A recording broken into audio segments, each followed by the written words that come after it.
Duas superfícies cilíndricas perfeitamente condutoras estão localizadas em ρ igual a 3 e ρ igual a 5 centímetros. A corrente total que passa radialmente, ela não está passando no eixo Z, tá? Azimutal, está no radial. A corrente total que passa radialmente para fora pelo meio entre os cilindros é de 3 A, DC, contínua. Determine a tensão e a resistência entre os cilindros e o campo eletrostático na região entre esses cilindros. Se um material condutor com condutividade de 0,05 Siemens metro está presente entre os dois cilindros, ou seja, entre ρ igual a 3 e ρ igual a 5 centímetros. E mostre que a integração da potência dissipada por unidade de volume sobre o volume fornece a potência total dissipada. Beleza? Vamos tentar resolver aí, vou dar um tempinho para vocês fazerem aí e já venho corrigindo.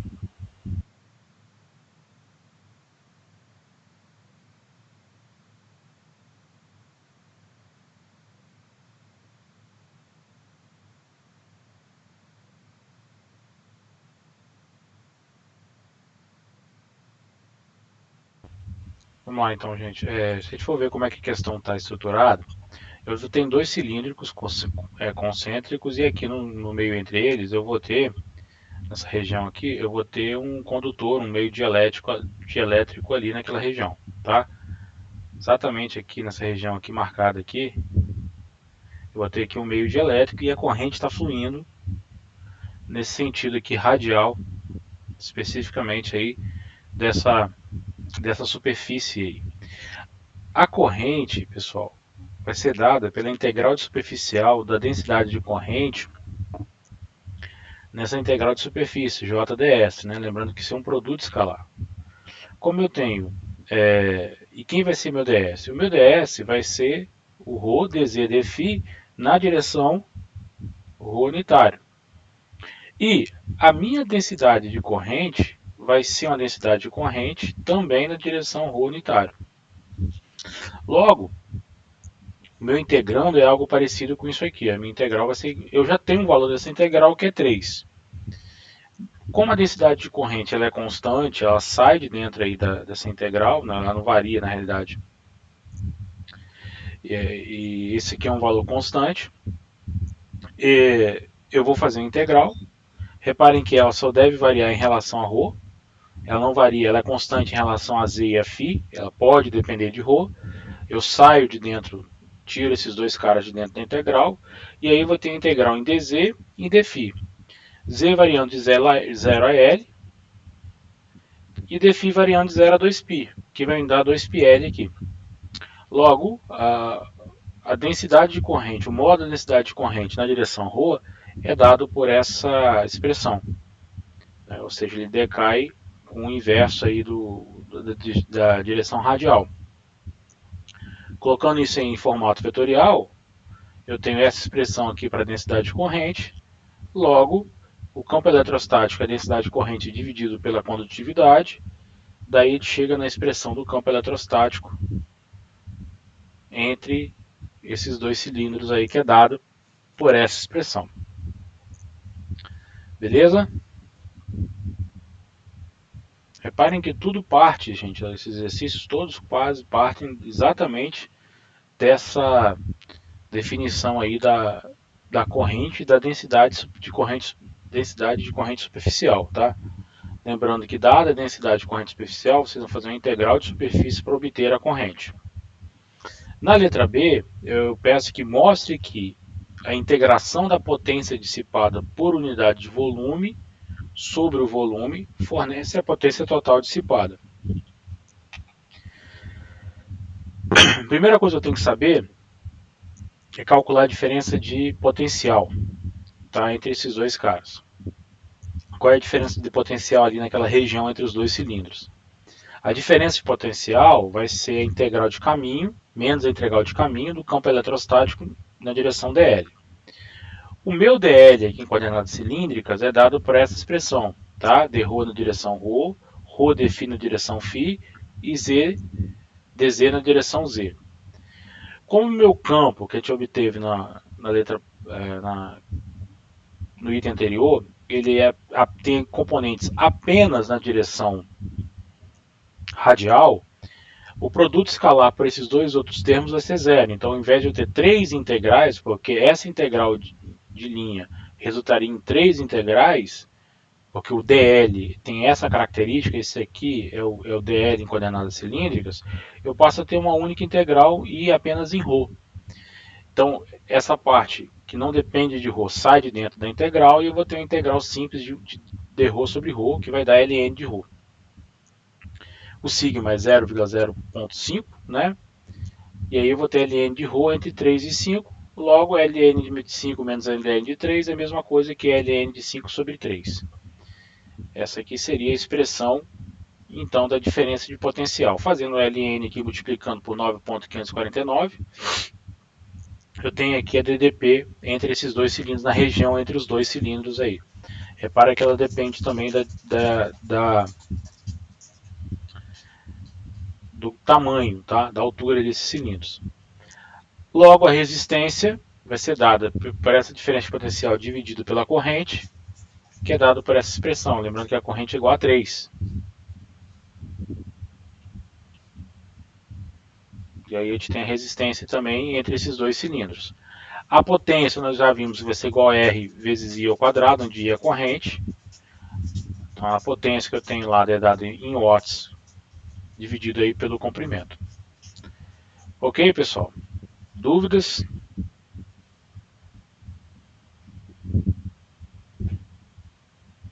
Tudo tranquilo, né? Quer ver na prova. Quem é que está presente entre nós? Todo mundo aí? Todo mundo. Menos a Ludmilla. A Ludmilla tem faltado bastante. Então vamos tentar fazer o próximo aí, pessoal. Um tubo cilíndrico oco com seção transversal retangular possui dimensões externas de 0,5 polegadas por 1 polegadas e uma espessura de 0,05 polegadas. Suponha que o material seja o latão, na qual a condutividade é 1,5 vezes 10 a sétima sigma metro. Uma corrente de 200 amperes está fluindo pelo tubo. Que queda de tensão está presente sobre o comprimento de 1 metro do tubo? Ou seja, qual é a DDP em 1 metro desse tubo com a corrente fluindo por ele? Determine a queda de tensão se o interior do tubo for preenchido por um material condutor para o qual a condutividade seja 1,5 vezes 10 a quinta, ou seja, ele é, olha, 100 vezes menor a condutividade em relação à do tubo. Qual que seria então a DDP? Então, eu tenho um tubo,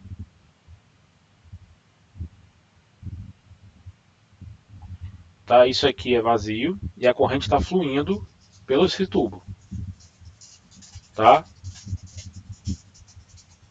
Então aqui a corrente está fluindo por aqui e aí inicialmente esse tubo é oco. Depois eu vou preencher esse tubo aí com material condutor. Vamos pensar aí nessa solução aí. Como eu idealizei para vocês, visualizei na realidade para vocês a solução, eu tenho uma ideia assim, de um tubo cilíndrico como esse aqui, tá?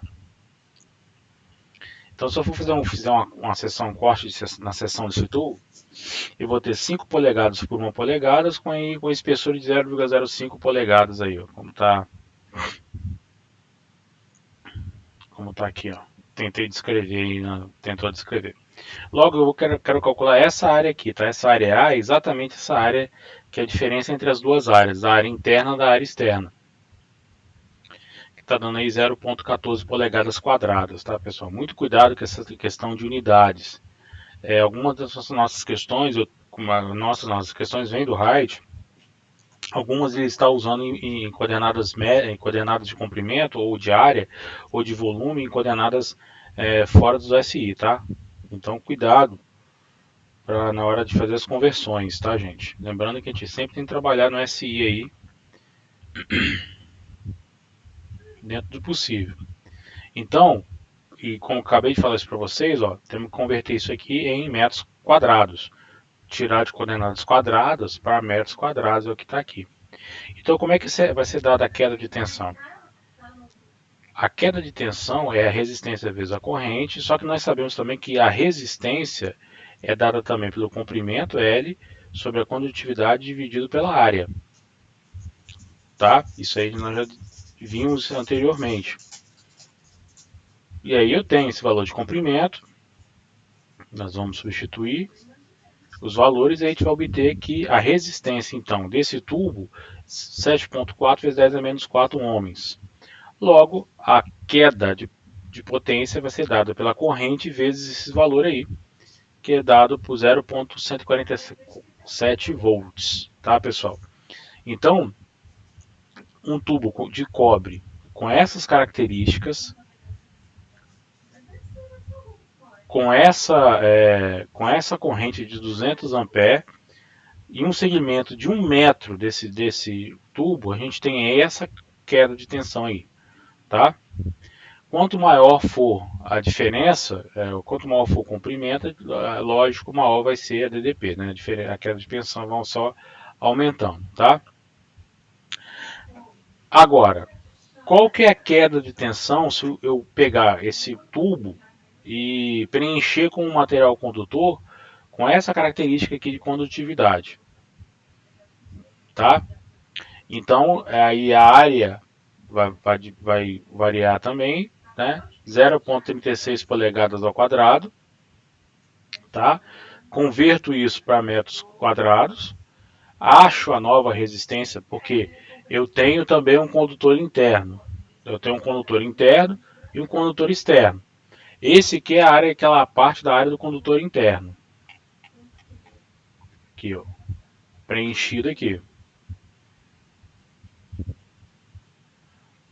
Logo, eu vou ter uma associação em paralelo de condutores, porque eu vou ter o condutor de cobre, que está em torno.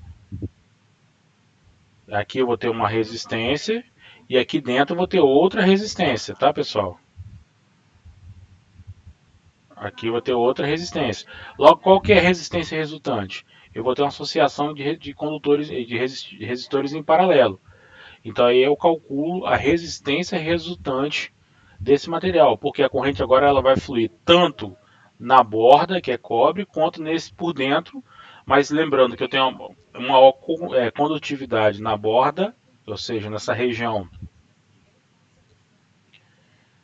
Nessa região aqui eu tenho uma corrente fluindo e aqui dentro também vou ter corrente fluindo. Na letra B. Na letra A não tinha, era o vácuo, era vazio, era ar, então não fluía corrente. Só fluía pela moldura. Agora eu tenho corrente fluindo por dentro do condutor e em torno desse condutor. Só que são materiais diferentes, materiais com condutividade diferentes, materiais com resistências diferentes. E aí, qual que vai ser a resistência resultante para que a corrente passe pelo esse condutor? É dado por essa expressão. Então, qual que passa a ser então a DDP, ou seja, a queda de tensão em 1 metro? Corrente, resistência vezes a corrente, 0,144 volts. Antes eu tinha uma queda de tensão na ordem de 0,147 volts. Repare que diminuiu, tá? Ao introduzir um outro material condutor no interior desse tubo aí. Dúvidas, pessoal? Tranquilo. Tranquilo, Lucas? Peguei aqui para fazer. Presta atenção nessa questão, que essa é uma questão legal, tá? Se eu colocasse, por exemplo, um dielétrico ali dentro, o que aconteceria? Será que eu teria capacitância? Não, então eu acho legal vocês depois pensarem também as soluções como cenários como esse aí também, tá, pessoal? Mas quando fala ali que são dois, tem Você o tá cobre longe, no você tá longe. externo e o que é dentro no meio? Oi? Ah, material condutor qualquer, não sei. Material Ele qualquer. não tem Oi? ele não tem contato, não, as duas camadas? Tem contato, tem contato, tem contato. Só que aí Você quando você tem um despreza isso? contato, você despreza. Porque você está trabalhando naquelas condições de limites, né, de fronteira. Tá? São condições de fronteira. São condutores, são dois materiais condutores com condutividades diferentes. Um material externo mais condutor que o material interno. A gente tem alguma coisa parecida com isso, por exemplo, num cabo coaxial. Eu tenho a alma ali e tem a malha. Dois condutores com condutividade interna. Só que lá eu faço correntes em sentidos opostos. O que você quer, menina? Tchau daqui, Laura. Minha filha interrompe minha aula pedindo R$ 50. Dá não, dá não. Não, lógico que não. Não tem, se eu tivesse. Então vamos lá. No dia 26 do mês de maio, a menina pede R$ 50. Mas Raissandra, ela não quer R$ 50 à toa. Ela quer R$ 50 para completar R$ 100. Ou seja, ela tem mais dinheiro do que eu. Aí fica difícil, hein? Muito, muito difícil. Complexo. A coisa fica complexa. Vamos voltar. Agora caiu para 20. Entendeu aí, Lucas, qual foi a pegada? Entendi. Mas como é que eu vou saber quando eu vou ter que desprezar ou não? Não, mas nesse caso eu não levei em conta. Né? Até porque a corrente ela vai fluir num condutor e outro condutor. E aí eu vou assumir que é como se eu estivesse trabalhando em um circuito com resistência, com dois resistores em paralelo. Ah, beleza. Tá? Eu não estou fazendo estudo do campo. Repare que eu não falei em campo aqui, falei? Eu estou só falando de corrente. Aí se eu começar a falar como é que é o campo, aí você vai pensar, pô, se é condutor, não tem campo dentro dele. Então o condutor interno vai ter campo aonde? Na superfície dele, mas o externo também. E aí, o papo é outro, entendeu? Tô falando só de corrente. Corrente e DGP. Sim. Tá? Beleza, gente? Então beleza, então posso ignorar qualquer tipo de interferência em outro cabo que tenha no outro. Na região de fronteira ali, você despreza isso aí. Tá na superfície ali de contato entre esses dois caras aí. Tá bom? Agora sim, um outro cenário que se pode trabalhar aqui é o T. E aí, deixa eu só utilizar essa ilustração aqui para poder simular isso. Imagine o seguinte, que também pode ser um cenário interessante aí para uma questão. Eu ter aqui aqui a área condutor, mas aqui preenchido por um isolante, uma área isolante, entendeu? E aqui eu tenho um condutor ou um dielétrico na realidade. Se eu colocar aqui um dielétrico, aqui dentro um outro condutor e passar uma corrente. E aí será que eu vou ter capacitância? Pode fazer indução de capacitância aí dentro. É algo também que dá para se estudar também. Entendeu, Lucas? Sim. Beleza? Doideira. Vamos lá para o próximo então. Seja V tensão igual, dado por essa expressão, 10 vezes ρ mais 1 vezes z ao quadrado cosseno de φ. Lógico, estou trabalhando em coordenadas cilíndricas, tá, gente? No espaço livre.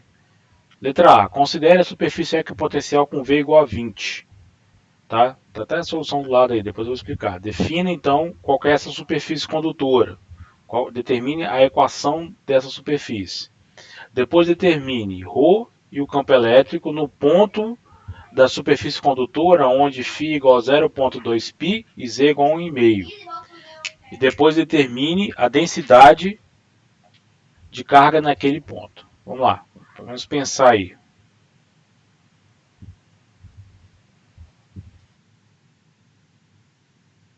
Então, pessoal, vamos.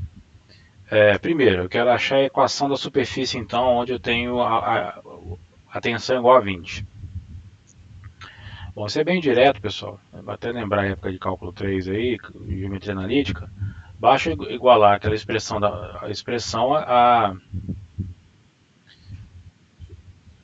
a minha superfície vai ser dada exatamente na região onde isso aqui foi igual a 20. Logo, essa aqui é a expressão da superfície. Todos os pontos aonde ρ, z ao quadrado e o cosseno de φ é igual a 2. Isso aí forma uma superfície no espaço. Isso não é apenas um ponto, mas sim um conjunto de pontos. tá? Aonde dado um ρ, dado um z, dado um φ, aplicando-se essa solução, z é igual a 2, tá? E determine então ρ e E no ponto aonde a superfície, aonde eu tenho φ igual a 0,2π e z igual a 1,5. Tá aqui, ó. Primeiro, como é que eu posso calcular o campo elétrico a partir do potencial? Eu vou aplicar a definição que o campo elétrico vai ser menos o gradiente do potencial. Como eu estou trabalhando em coordenadas cilíndricas, então o gradiente tem que ser usado em coordenadas cilíndricas. ddρ na direção ρ, menos 1 sobre ρ, ddφ na direção φ, menos ddz na direção z. Tá? Então, como é que a gente trabalha? A gente vai fazer com que calcular a derivada em cada uma dessas componentes. Como no nosso exemplo aqui, isso é interessante, eu tenho dependência de ρ, dependência de φ e dependência de z. Então, repara que eu tenho essas três componentes aí no meu campo elétrico. Depende de φ na direção ρ, na direção φ e na direção z, tá? Bom, dado então φ igual a 0,2 e z igual a 0,2π e z igual a 1,5, qual que é o valor de ρ então? Qual que deveria ser o valor de ρ para que eu esteja nessa superfície equipotencial com a tensão igual a 20? Eu vou usar a equação da superfície, substituir o valor de z, substituir o valor de φ, resolvendo então eu encontro que, dado z igual a 1,5, dado φ igual a 0,2π, eu vou estar na região onde ρ é igual a 0,0987 metros. Sendo assim, qual que é o campo elétrico então? Então agora eu posso substituir dentro da expressão que eu calculei aqui em cima. Por quê? Porque o φ eu vou ter, o z eu vou ter. Então, nessa região específica do espaço, o campo elétrico é dado por essas definições aí. Tá? Menos 18,20 na direção ρ, 147,222 na direção φ e menos 26,7 na direção z. Então, isso aqui só é válido aonde eu tenho φ igual a 0,2π, ρ dado para aquele valor anterior, tá? E z igual a 1,5 metros. Tá? Bom, qual que é a densidade então superficial de cargas aí, nessa região?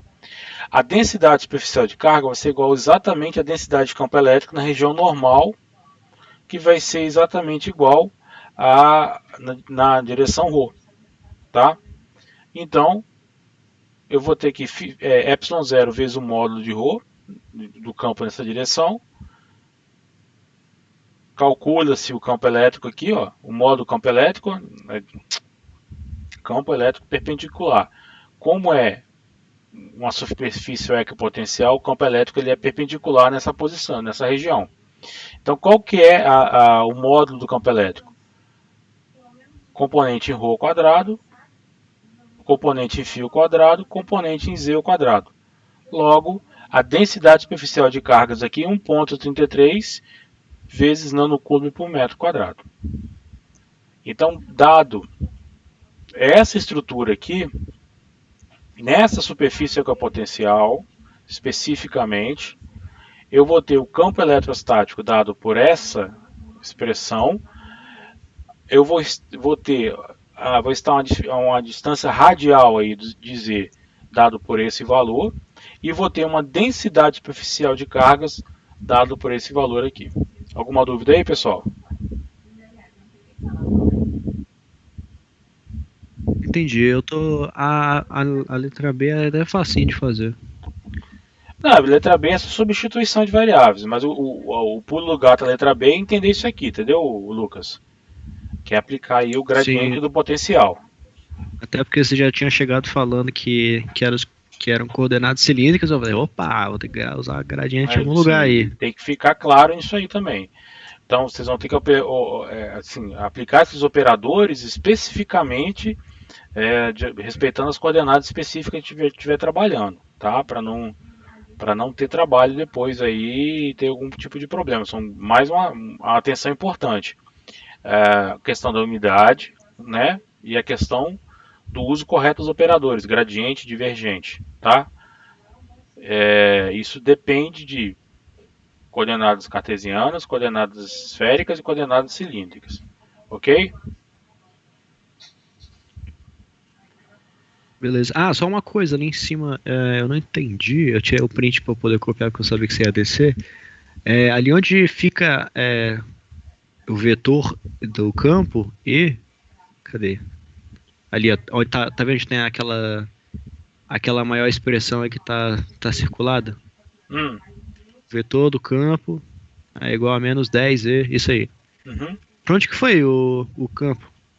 O E. Campo? O E é o E tá aqui. o vetor E. Sim, mas embaixo. Aqui? Não.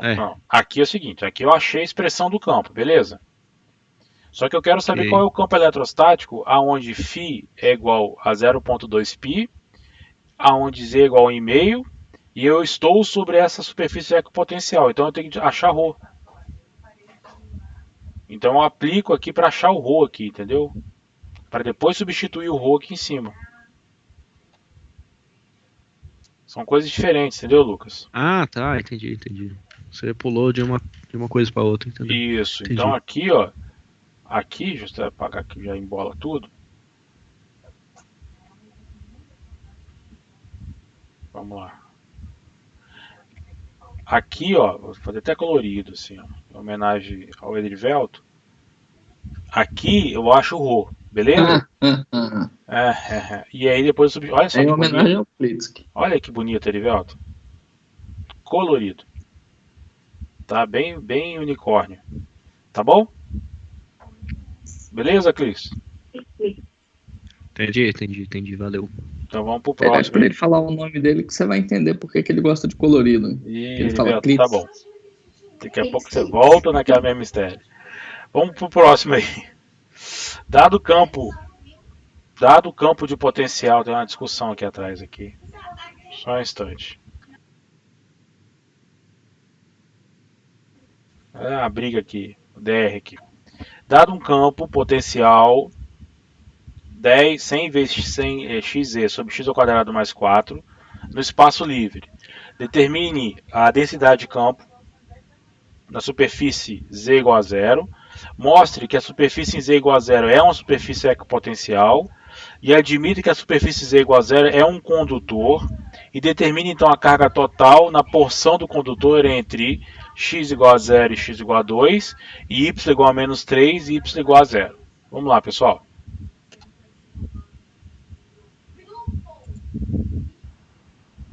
Z, tá? Então, pessoal, recapitulando aí.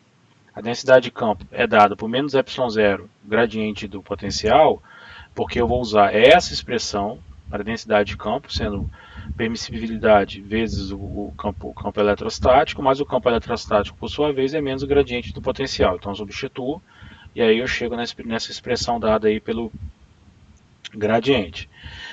Como o gradiente não depende de y, então a derivada parcial em relação a y é zero. Então só vou ter componentes em x e em z. Realizando as derivadas aí normais, vocês vão achar que finalmente acertei. A expressão em D igual a zero, a densidade de campo em Z igual a zero, só tem componentes em Z. Esse aqui é a densidade de campo em qualquer lugar do espaço, tá? Dependente de x, dependente de z. Mas quando z é igual a zero, esse primeiro termo zera, porque reparem que o z está aqui, ó, no numerador. E a componente em z não depende de z, depende apenas de x. Então eu vou ter essa expressão aqui para a densidade de campo em z igual a zero. Bom, a superfície z é uma superfície com potencial? Sim, porque em z igual a zero, o potencial é zero. Basta a gente olhar aí a expressão do potencial. Olha lá. Olha aqui o z aqui. Ó. Então se eu ponho z igual a zero, a superfície é zero, ou seja, é o mesmo valor do potencial para todos os pontos ali. Então é uma superfície equipotencial. Tá? Em Z igual a zero eu tenho uma superfície equipotencial. Agora vamos admitir que essa superfície Z igual a zero é um condutor. Tá? E a carga total, qual é a carga total? Vai estar definida onde? Entre x igual a 0 e 2 e y entre menos 3 e 0. Então qualquer expressão de qual vai ser a carga total então? Integral volumétrica da densidade de carga dV. Só que nós sabemos também, e a gente já deduziu isso pelo teorema da divergência, que o divergente da densidade de campo é igual a densidade volumétrica de cargas. Como eu estou trabalhando em coordenadas cartesianas, eu vou calcular o divergente através das derivadas parciais em x, y e z. É fácil calcular isso, e aí eu vou ter apenas a componente em x e a componente em z.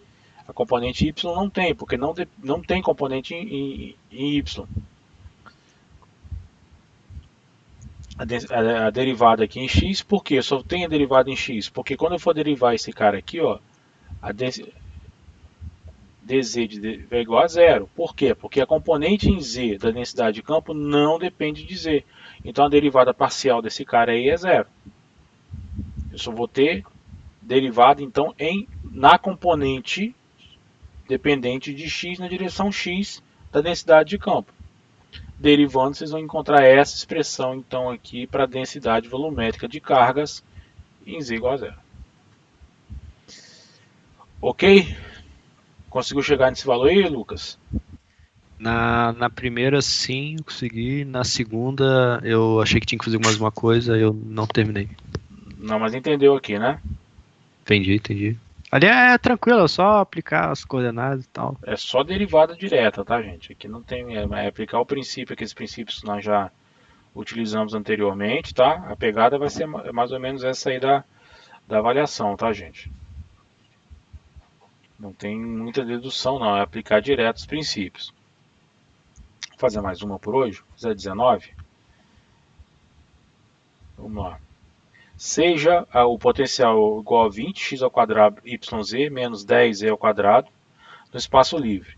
Determine as equações das superfícies equipotenciais para V igual a 0 e 60 volts. Lembrando que superfícies equipotenciais são um conjunto de pontos no espaço aonde o potencial é constante. Suponha que essas superfícies são superfícies condutoras e determine a densidade superficial de carga no ponto da superfície V igual a 60 volts, onde x é igual a 2 e y igual a 1. É sabido que o potencial varia de 0 a 60 e é uma região que contém um campo. Dê um vetor unitário num ponto que seja normal à superfície condutora e dirija para fora da superfície V igual a 0.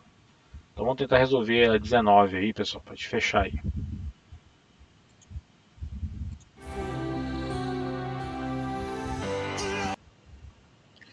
Então vamos lá.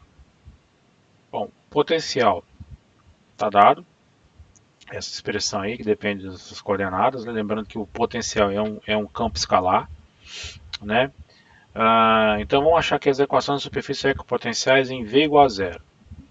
Basta você igualar a equação do potencial igual a 0.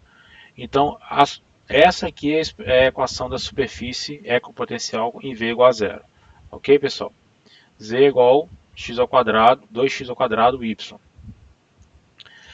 E V igual a 60.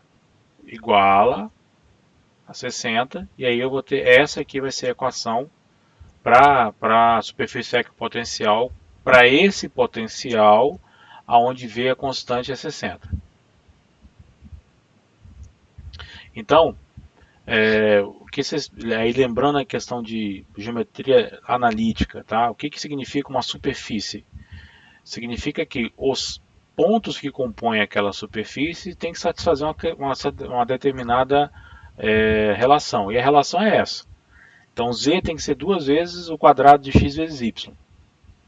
Eu determino ali um conjunto de pontos no espaço que determinam essa superfície equipotencial onde eu tenho a tensão igual a 0. Agora, conjunto de pontos do espaço onde o potencial é igual a 60 volts. Para esse campo escalar potencial, eu tenho essa relação aqui entre as três coordenadas. Tá? São definições aí que estão bem ligadas aí a geometria analítica, né, pessoal? Acho que vocês estão lembrados disso aí mais ou menos, não? Tranquilo? Sim. Só foi esquisito que ele com um zero, ele tem que isolar o. Fica isolado, tipo. É porque é uma simplificação, cara. Jogou 10Z pro outro lado dividindo por zero, tipo, dividindo por zero não. Dividindo por zero não. Tipo. Não. Aqui vai dar 20 x ao quadrado yz igual a 10 zero ao quadrado. Eu fiz isso. Simplifica aqui, passo 10 dividindo, aí dá 2x ao quadrado y. Aqui não, aqui se eu posso colocar o z todo de um lado, não tem problema. Aí eu tenho que tirar, jogar o z para cá, vai ficar uma equação mais feia, né? Lembrando que a gente sempre busca uma forma paramétrica aí para ficar mais amigável só. Nas duas eu acertei, só que foi esquisito ele simplesmente jogar o 10Z como... Enfim, do jeito que eu escrevi aqui faria sentido, mas... Achei a mesma coisa, só que é esquisito ainda assim o 10Z ter sumido por causa da divisão ali. Só a título de ilustração para vocês aqui, eu vou compartilhar a tela toda. Aqui eu fui no Wolfram lá e pilotei a superfície para Z igual a zero, tá? É tipo uma cela como essa aqui, ó. Tá, aqui é plot de contorno, aqui em 3D, tá bom? Como é que ficaria a superfície no espaço, obedecendo esse campo escalar potencial, como é que seria a superfície equipotencial com V igual a zero. Então não necessariamente são superfícies simétricas, etc, tá?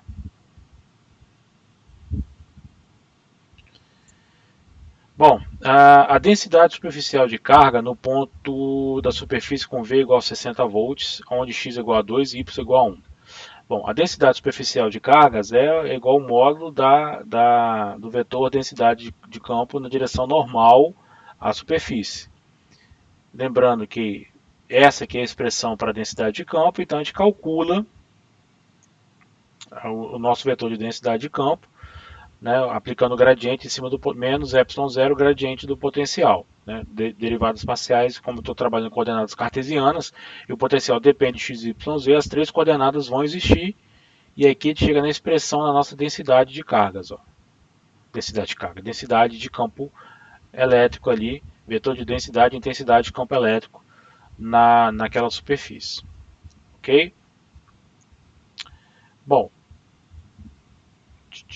como, e aí eu aplico de novo aquela superfície equipotencial, eu tenho essa relação aqui, ó, entre z, x e y. Num ponto 2, 1 e dado um z variável, eu vou ter essa expressão aqui, ó, essa equação para os z's possíveis. Tá? Eu quero quais são os valores, fixando x igual a 2, fixando y igual a 1, quais são os valores de z que localizam o ponto na superfície. Lembrando que a superfície não é uma superfície simétrica, né? Eu acabei de mostrar em V igual a zero. Aí, quais são os valores possíveis? Eu tenho dois valores possíveis para Z. Ou Z igual a 17.7.1 ou 0.8. Que eu tenho aqui uma equação de segundo grau com duas raízes reais. Então, eu vou substituir aqui para 0.8, tá? Dentro da superfície. E aí eu vou achar aqui o modo da densidade de campo. Aqui eu acho a expressão da densidade de campo aqui, para essas coordenadas x, y e z. Calculo o módulo dele. Logo, aqui eu tenho a densidade de carga. Lembrando que essa relação aqui vem lá da lei de Gauss, tá, galera? Ok? Ok, tá tranquilo. E dá para fazer sozinho também. Tá fácil, né? Essa aí eu achei fácil. Sei lá, né? Vai que tem coisa pior aí na frente.